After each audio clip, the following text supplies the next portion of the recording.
మంత్రి గారు. అధ్యక్ష, ఇంకెవరైనా? అధ్యక్ష, ఇందాక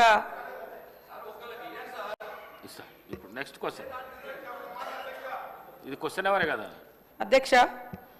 డాక్టర్ వంశీకృష్ణ గారు లేవనెత్తినటువంటి మినిస్టర్ చేసిండ్రు, క్వశ్చన్ ఎవరే కదా.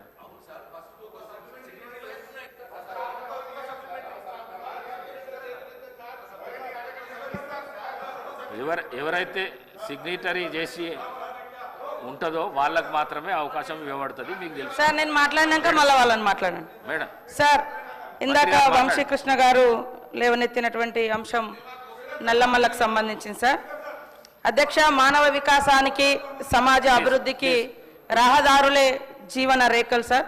రోడ్లు లేనటువంటి గ్రామాల పరిస్థితి ఎట్లా ఉంటుంది, అభివృద్ధి ఎంత వెనుకబడేయబడుతుంది అనడానికి నేను పుట్టినటువంటి ఆదివాసీ గూడాలు, పల్లెలు, తండలు, మామూలుగా అటవీ ప్రాంతాల పరిస్థితి మాకు తెలుసు. ములుగు కానీ, నేను ఇన్ఛార్జిగా ఉన్నటువంటి ఆదిలాబాద్ కానీ, నేను నిరంతరం పర్యటన చేస్తున్నటువంటి అచ్చంపేట కానీ.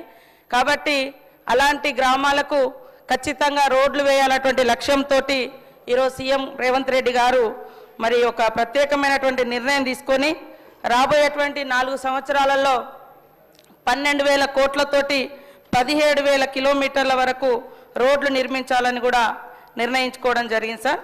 ఇప్పటికీ ఈ ఏడాది సిఆర్ఆర్ కింద 2,311 కోట్ల రూపాయలను మంజూరు చేసి 2,400 కిలోమీటర్ల నిర్మాణం కోసం టెండర్లు వేసే ప్రాసెస్లో ఉన్నాయి సార్. కొన్ని టెండర్లు కూడా అయినాయి, కొన్ని వర్క్స్ కూడా చేపట్టడం జరిగింది.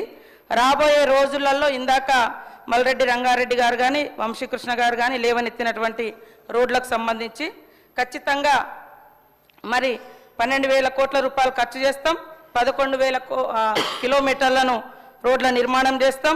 అదేవిధంగా తొందరలోనే 1,200 కిలోమీటర్లకు సంబంధించినటువంటి కొత్త రోడ్లను కూడా చేయడానికి ప్రతిపాదనలు కూడా సిద్ధం చేసుకున్నాం సార్.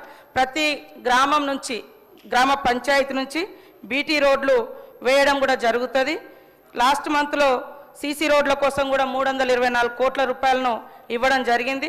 గత మార్చి నెలలో 600 కోట్ల రూపాయలను కూడా సీసీ రోడ్ల కోసం ఇవ్వడం జరిగింది. ఇప్పుడు ఆర్ఆర్ కింద కూడా